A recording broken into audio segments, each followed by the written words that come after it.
Hey there, and welcome back to another Map Monday.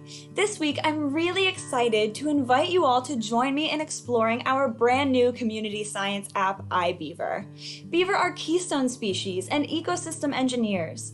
Their dams can alter landscapes in positive ways by creating, enhancing, and maintaining wetland and riparian habitats for a number of species. These wetlands also provide important ecological services that benefit humans, like filtering groundwater, sequestering carbon, reducing floods, preventing droughts, and creating natural fire breaks. These benefits are becoming increasingly critical as climate change alters weather patterns and creates unpredictability around temperatures and moisture. Despite their critical role in wild and human communities alike, beaver experienced massive population declines because of intensive trapping in the 18th and 19th centuries. Since then, beaver populations have rebounded in many U.S. rivers and streams, but they are still absent from much of their historical range or are not present at the density that they were prior to trapping.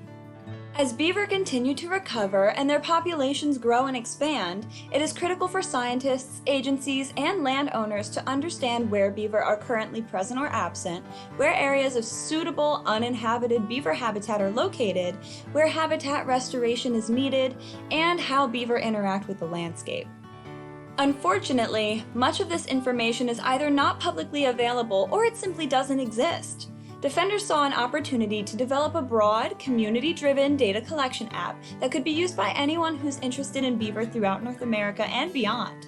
The goal of iBeaver is to serve as a tool to collect and share public information to better inform beaver conservation and relocation efforts. Let's see how iBeaver is being used out in the field with our senior aquatic biologist, Aaron Hall.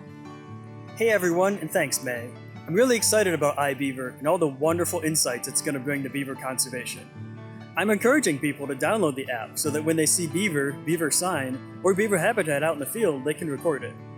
Once we have enough observations from all over the continent, we can really put those data to work to help us with tricky conservation questions, like which watersheds have lots of beaver, and where are beaver and humans coming into conflicts, such as tree felling or flooding. The possibilities really are endless, but we need your help to get out there. So let's say you're out near a stream, lake, or pond, and you notice some beaver activity. Probably the most common sign you'll see are trees that look like they've been chewed by beaver. You might also see a beaver dam or a beaver lodge, or if you're super lucky, an actual beaver. Just remember to keep your distance if you do see a beaver. We should give all wildlife room to roam. Once you've found some beaver sign you want to record, just open the iBeaver app within Survey 123 and walk your way through the survey questions. They're meant to be really simple and you don't have to answer all of them, but the more data we get with each observation, the better. Once you've filled out as much info as you can, and have taken some pictures, click the checkmark in the bottom right corner to finish the survey. If you're concerned about data security, rest easy.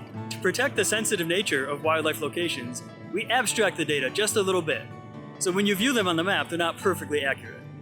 Of course, the original data are available on request for research purposes.